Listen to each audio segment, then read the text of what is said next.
I'm Dave Greenwood, and this is Overcoming Distractions.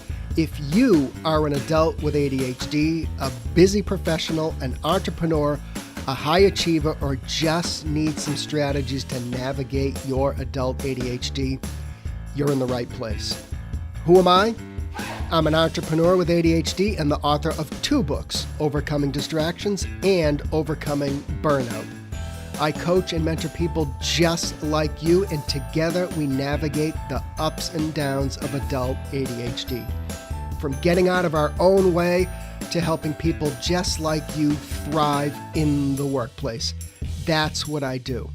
Want more info on working with me? Hit overcomingdistractions.com. Ready? Let's get to today's podcast. All right, gang, we're back. You know who you are. It's Overcoming Distractions. Or if you're new, welcome to Overcoming Distractions. This is the place if you are a busy adult, high achiever, and just happen to have that busy type of brain. So welcome to everybody.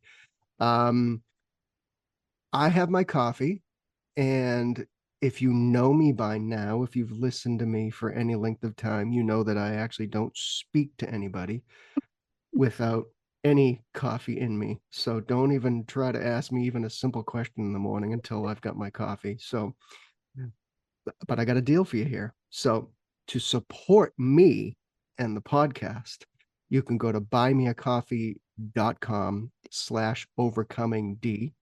You can buy me 1 cup. You can buy me 5 cups, whatever you feel. It just helps me out. It helps this massive team of one get this podcast out every week. So again, it's buymeacoffee.com/overcomingd. No pressure, but I'm going to need another cup of coffee soon. So, all right. We're talking about mindsets, some that are useful, some that maybe are not useful to you anymore. And we're going to discuss maybe some of those things that maybe are not serving us well anymore. Now, I don't know if this is a mindset. Maybe my guest is going to correct me on this, but one of the mindsets I hear over and over again, especially for us ADHDers, is I work best on deadline. And I think I kind of can call BS on that, but maybe we're going to chat that through. Okay. So anyways, let's discuss mindsets. I have Dr. Charryse Johnson. She is the author of Expired Mindsets, Releasing Patterns That No Longer Serve You Well. She's a veteran psychotherapist, a mindfulness practitioner.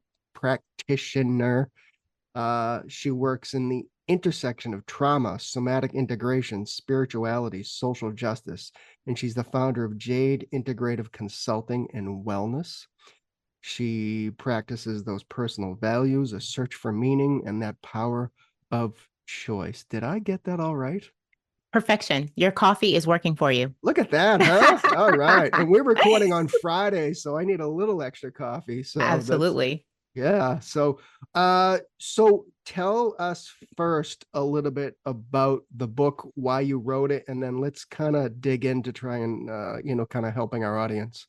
Yeah. Expired Mindsets essentially helps us consider things that we tell ourselves that at one point in our life may have been useful. It helped us cope. We feel like it helped us survive. It was a part of our identity.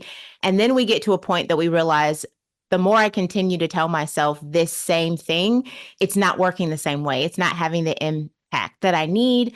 Let's say you're a busy adult, you're an entrepreneur, you're a C-suite executive. Each level, right, that you climb requires something different. So we need to expire some things and let it go and be more cognitively flexible. So I wanted to create a resource that people could use to really take a look at where did these mindsets develop over time?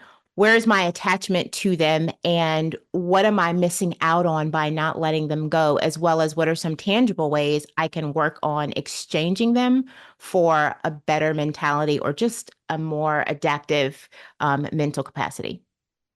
How do we develop mindsets? Actually, it's kind of a 2-part question. So Sure. how do we first develop these mindsets? I mean, do they kind of go back to our childhood or kind of learned experience? And the second part of that question is, what is that expired mindset? Yeah. So all of the above in terms of how we develop them. There's nature and there's nurture. We have just a genetic temperament, whether we are introvert, extrovert, how we grew up, culture. Yes, a lot of it does start in childhood. We also have lived experiences, or we take on the lived experiences of the people who cared for us, or we have hard experiences that then, because of something that we've been through, that creates a mindset. If we have certain things that continue to happen to us, then that creates the mindset there. When a mindset has expired, it's essentially, I love the analogy of what once seemed like a step has now become a ball and chain. It's Mm. something that comes up that we don't even have to try and tell ourselves. It comes up very quickly, it comes up very loud, and it backs us down and it backs us away. Think of an expired food item, right, in your refrigerator. You look at it and you're like, oh, it doesn't look too bad. Then you smell it, or you pay attention to it and it's like, oh, if I consume this, it will no longer be good for me. Same thing about that mindset. If I keep this going, it's no longer as useful for me because my life is different. I am different. The people in my life are different. Now, those of us with ADHD probably know something about expired food. Not us. so so that's a great analogy. So I mean, when we talk about mindsets, how much does that mindset allow people to thrive and be fulfilled in life? Whether it's Yeah. life, the workspace, Yeah.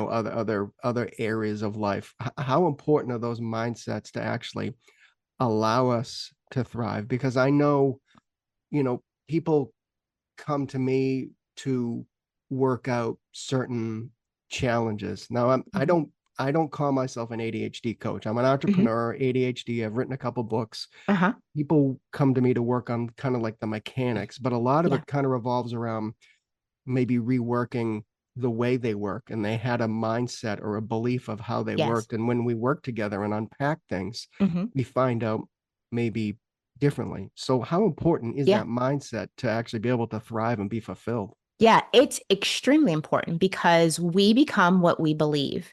And what we believe wires in the way we work. If we use, the example that you just gave, when someone is like, I'm looking for a new paradigm, I'm looking for a new framework, I know the way that I'm working is no longer working well. It's impossible to shift that without figuring out, well, how did you get there? And what belief do you have attached to this is why I do the things that I do? So, in order for us to thrive differently, to thrive in a new way, we have to open ourselves up to a new belief system, even if that's just believing that we can function a different way than what we're used to, or that it's possible for us. Otherwise, we often won't have the courage to make a change if our mindset stays stuck and stays complacent and stays the same. Then we're going to feel frustrated because we'll start a new initiative and then we'll default back to those Yeah, old behaviors and mindsets. So it's crucial. yeah.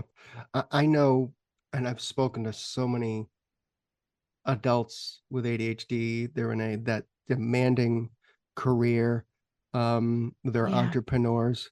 Yeah. Um, but I think a lot of times I see people in demanding careers with ADHD where they they get stuck or they get frustrated.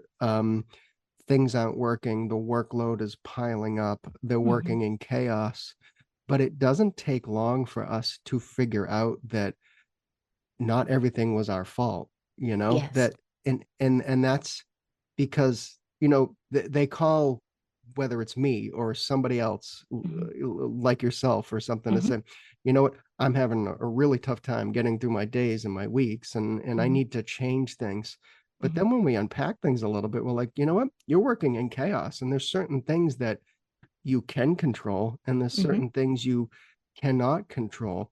how Yeah. do we how do we adjust that mindset? Because I know a lot of people with ADHD blame themselves for everything, Yeah. you know Hmm. um and I think it's important for us to understand that, what, not all of this is my fault. I'm working in some conditions that that some things I'm just not going to be able to make a change, so I have to do it on my own.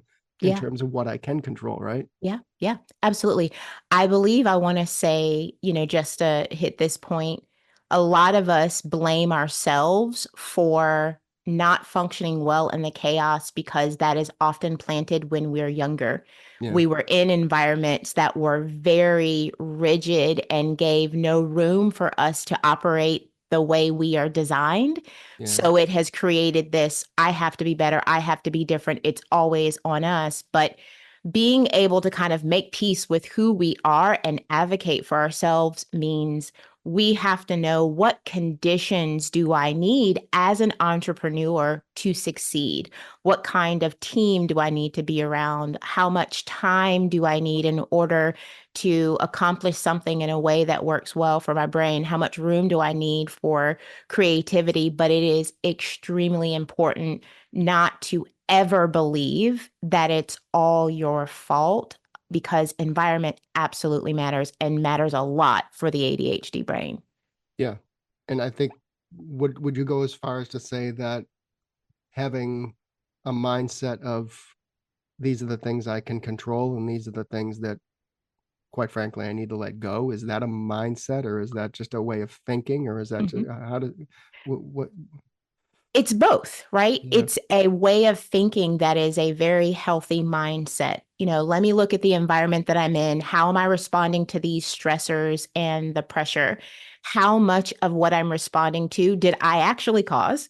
And yeah, how much of what I'm responding to is a part of the system, is a part of the individual that might provide oversight for me as an entrepreneur or the people that I have around me. And then our power is found in how can I make adjustments and really know that I'm worth making those adjustments so that I enjoy this entrepreneurial journey versus feeling crushed by it? yeah. I I used that example in the beginning of, I work best on deadline. And Mhm. a lot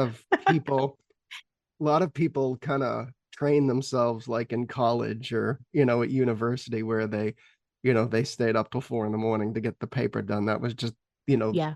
the way they operated.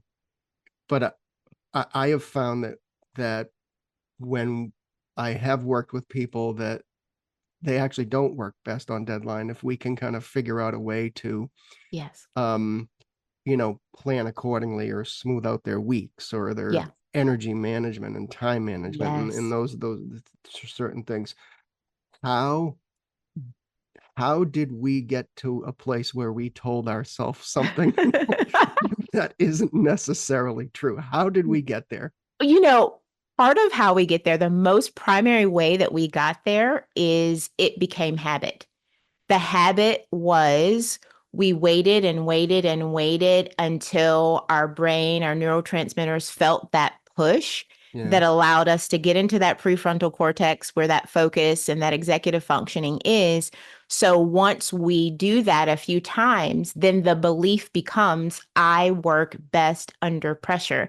But what I always tell people is, well, what happens to you after that point of pressure? And then they go, oh my goodness, I crash, I burn, I numb, I can't get anything done. So then we know that's not actually true. yeah, If we're doing something adaptive, we're not going to feel terrible and have to regroup afterwards. We're going to be able to sustain it. So, just like you said, it's a matter of learning how to work with ourselves and our brain in a different way. But high deadline and pressure actually paralyzes us and makes it that much more difficult. yeah. No, it is one of the most common ADHD mindsets, if you will, Oh, that yes. that we hear all the time. Um, and I think a lot of this, like, if I hear you, is a little bit of self-inflicted, where it's just like, Yeah, self-inflicted, but let's also be honest, self-inflicted because no one taught us different, yeah, right? We didn't have the David Greenwoods of the world as parents that came along and said, "Hey, let me help you break this down. Let me help you look at this different." So we may go 30, 40, 50 years just working on that adrenaline and yeah, not even recognizing there is actually a different way and a better way that's going to feel better. So, what we don't know, we repeat. Hey, gang. Dave stepped out real quick to grab a cup of coffee, and if you know Dave, you know he doesn't even speak in the morning without a ton of coffee. So why don't you buy Dave his next cup of coffee? Go to buymeacoffee.com/overcomingd and get him that cup of coffee and support the show. Your support will help keep Dave awake and help keep those podcasts coming out on time. It's buymeacoffee.com/overcomingd. Okay, he's back. I think time is a funny thing, anyways, to the human. I used to, and I always like to tell people, you know, those of us with ADHD don't own certain things, like, you know, being late, you know, losing stuff, and you know, but I always use the example of, you know, I used to own a restaurant just outside of Boston. It was like ice cream and sandwiches, and we would close at 10 p.m. and there'd be nobody in the place for like 3 hours. And then about 10 minutes before close, everybody would rush in because they close at 10. Yeah, absolutely. So they have to get there by 10. I'm like, no, I want to go home at 10. Right. But you say you don't close until 10. Right, exactly. So maybe I should have last call for ice cream at like 9:45. There you go. Then they know, okay, we have to get there. And you know what's funny? I feel like a lot of restaurants have gone towards that.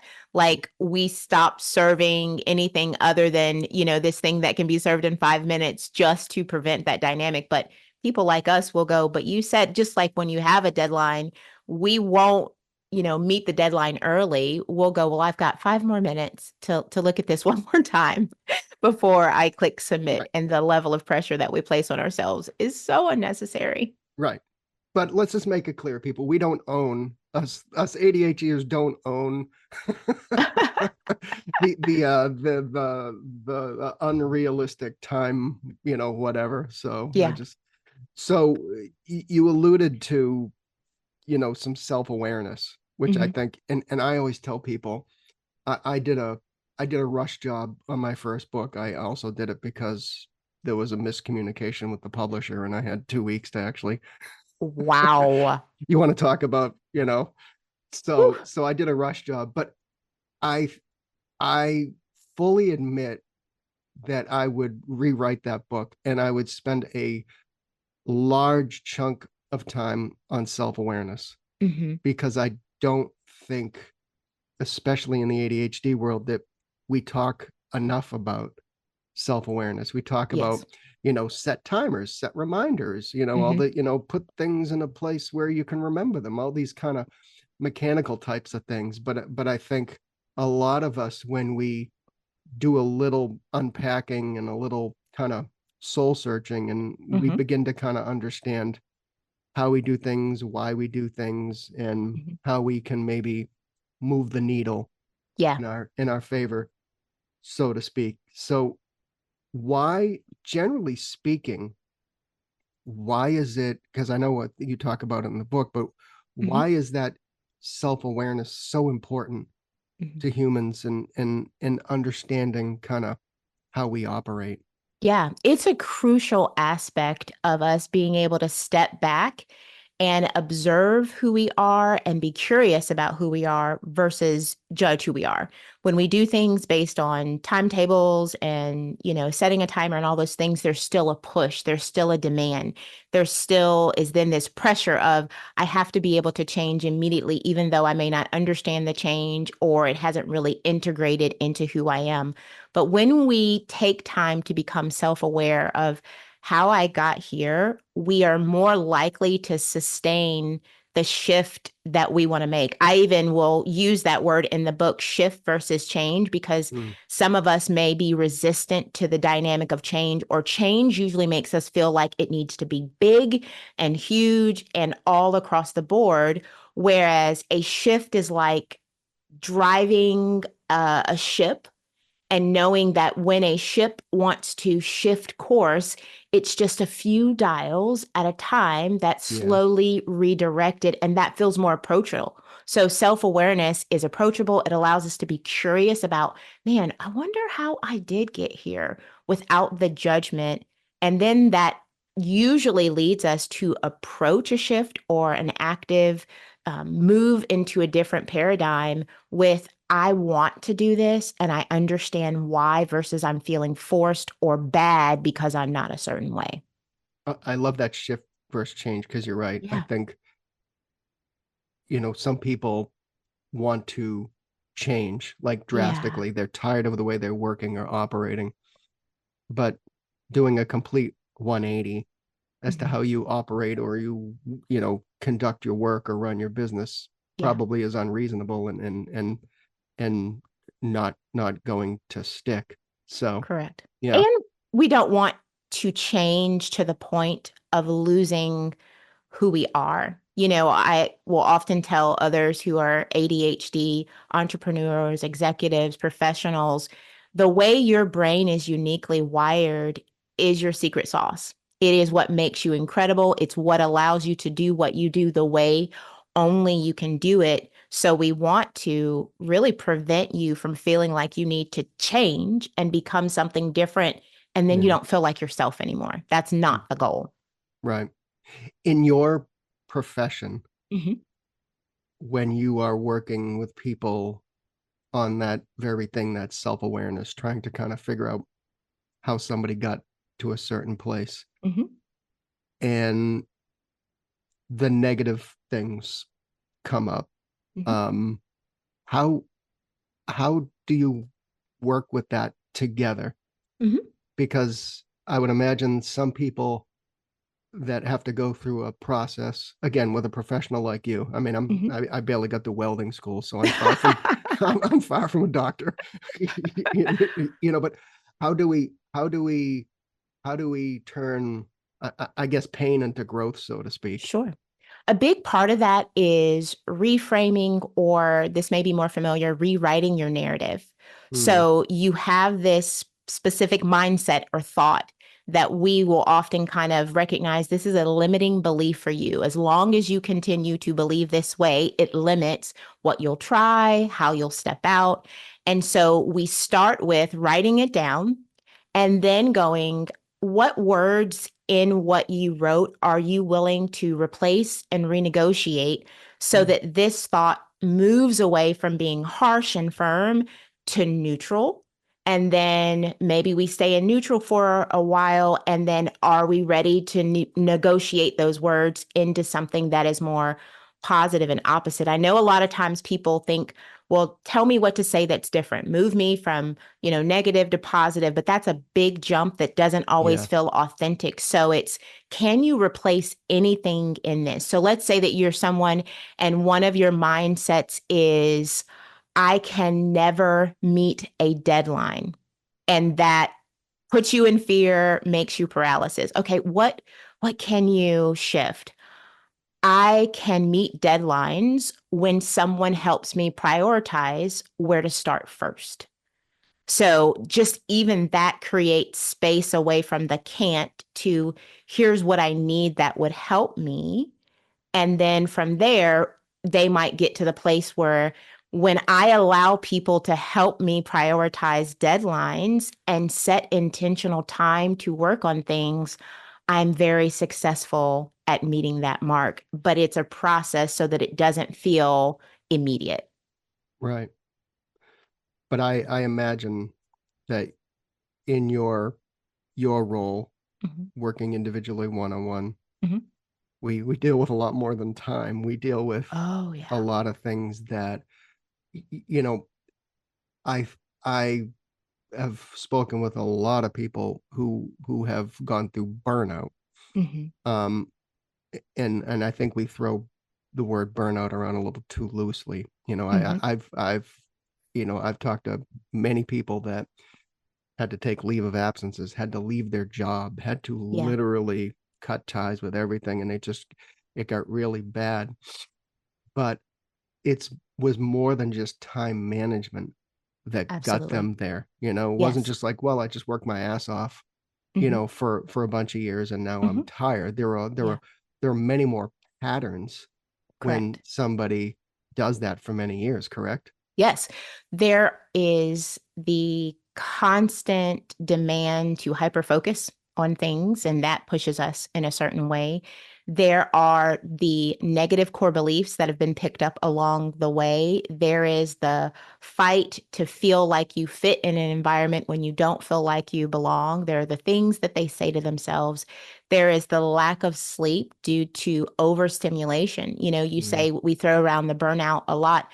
A lot of ADHD individuals, and specifically in corporate and in high stretch situations, minimize or have not been taught how we are also prone to overstimulation. Yeah. And as a result of that, if we try to push through that, we crash. And then that is where people get to the point where they are like, I cannot do this anymore. So, yes, that process of shifting that limiting belief involves emotions, environment, habits and patterns around sleep, things we eat, things we ingest, eat. You know, what are we saying to ourselves and who are the people that we have in our lives? So it is very layered, but very important. Yeah. And I to that point, I truly believe that adults with ADHD can actually, when we get burned out, it's harder and it's faster than normal folks. I'm putting my quotes up there. Yeah. You know, because of the things you just cited, all the, you know, all the other, you know, the way we do hyper focus or manage our energy, Correct. or the way our brain is wired, and the way we want to, you know, do extra work to prove ourselves and all that. Correct. I mean, Yes. how do we, because your book is about releasing certain patterns, Yes. how do we go about releasing those patterns? Yeah. Because I strongly believe that if you're burned out and you decide, I can't do this job anymore, and you go to another job or another career, but you don't release those patterns or Yes. change those habits, guess what's going to happen again? Yeah.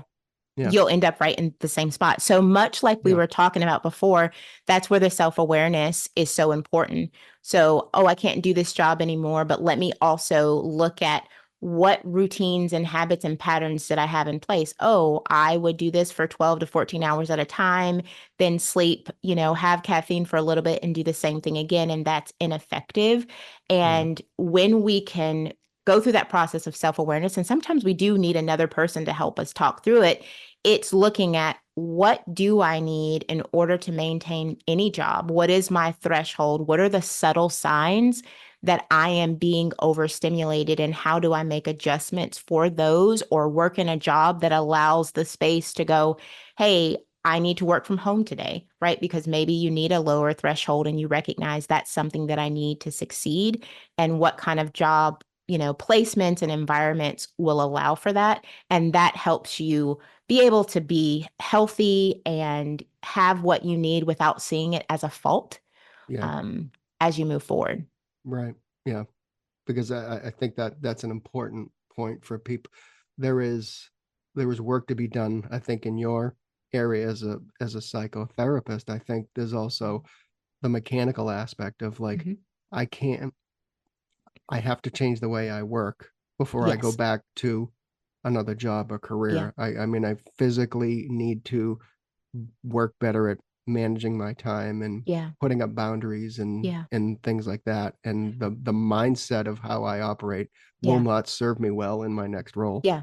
And I Yeah. have to relinquish the part of me that believes if I don't work that way, I can't be successful, Right. because there's something attached to this is the way it's supposed to look, even though that way is taking me out. I've got to cut ties with the belief that I have to go at that pace in order to be successful. And that's scary, Yeah. but it's also more sustainable than we're like, oh, wow, I can show up the way I need to without overextending myself. But it takes time because it's unfamiliar for many of us. Right. So I know, and I was guilty of it over the years, and every now and then when I get stressed out, I'm guilty of it as well, is those kind of negative thoughts, the negative self-talk. I know you talk about that Mhm. in the book as well. As we wrap up, Mhm. I always want people to kind of walk away with something that they can just think about and maybe implement. And I Mhm. think of all the things we've just discussed, Mhm. I think somebody can get in a negative kind of pattern, Mhm. whether it's the way they work, the way they talk to themselves, maybe the Mhm. way they even engage with other people, so to speak, Mhm. when we get to that point. So how do we begin the process Mhm. of making progress on that mindset when it comes to the negative thoughts, the negative self-talk? How do we Yeah. begin to, as you say, Mhm. move the dial a little bit? Yeah. Self-awareness. Take a moment and write down what are the three most primary thoughts that have been coming up for me that I know are negative and limit my ability to function the way I want to, because we have to be willing to face those. Then you go through that process around what's the benefit, the perceived benefit of thinking this way, but what's the cost, so that we can literally see, I think pushing myself really hard is helpful, but the cost is then I crash and burn, and really writing that down. Then the next step from there would be, am I willing to change this language? What's a different way that I can speak to this mindset so that it doesn't feel so limiting or so strong? And then that last piece, just to summarize it, is what is one thing that I can practice, whether that's something that I'm practicing saying to myself or a pattern that I am going to work on shifting. What's one thing that I can do so that this new, more neutral, more open mindset feels more real, feels more relatable, and starts to replace what I've always told myself? And I'm guessing, not guessing, I know the answer to this because of myself, but Yeah. that mind and body connection is critical as Huge. well, right? I mean, I think our Yes. body actually holds on to that, whatever stress or burnout, Yes. or even when we get to a trauma, Yeah, very much situation. so. Yeah. That could be a whole second session Oh, I that we know. have, Yes. you know what I mean? Because it is huge, because if you think about it, it's what fires off in the body that often makes us default to those safety habits, even though they're unhealthy. The body fires off, it activates. We're fearful. Everyone else is working really hard. I feel like I need to work at a different pace, but I don't want to be compared or people to think I'm lazy. All this is going through our mind, and there's always some physical reaction. So what I tell people, the most simple way, or the simplest way to manage that, is to engage in the senses.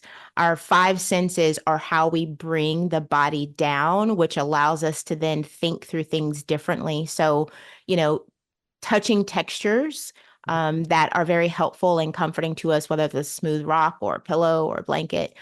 Movement is crucial to the ADHD brain. That could be rocking in a chair or bouncing on an exercise ball if you don't have access to that. One of the best things we can also do is go outside for a walk and Yeah. look into open expanse, regardless of what time of year it is. Music is also helpful. There are certain types of music. Bilateral music, for example, can be very helpful to our brain to have in the background to help it focus. And so incorporating sensory dynamics that help bring us down will also help us open up to a different mindset, Yeah. just to name a few. Awesome. Well, then you've opened the door to coming back. So that's because I think it is something that Yeah. we do talk about a lot here, is, about burnout and people getting to a point where, as you say, a shift and even a change is Yeah. not an option at this point. And I think Mhm. a lot of it revolves around your work and mindset and Mhm.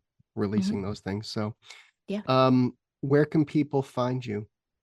So I'm found a little bit of all over the place. My website, drcharryse.com, and Charryse is CHARRYSE, is a great place to start. I'm also on LinkedIn, Instagram, and Facebook under my full name, Charryse Johnson. You Google me, you'll get more than you probably bargained for. And then you That's can okay. find Expired Mindsets on Amazon, Barnes & Noble, or it can be ordered by a local bookstore.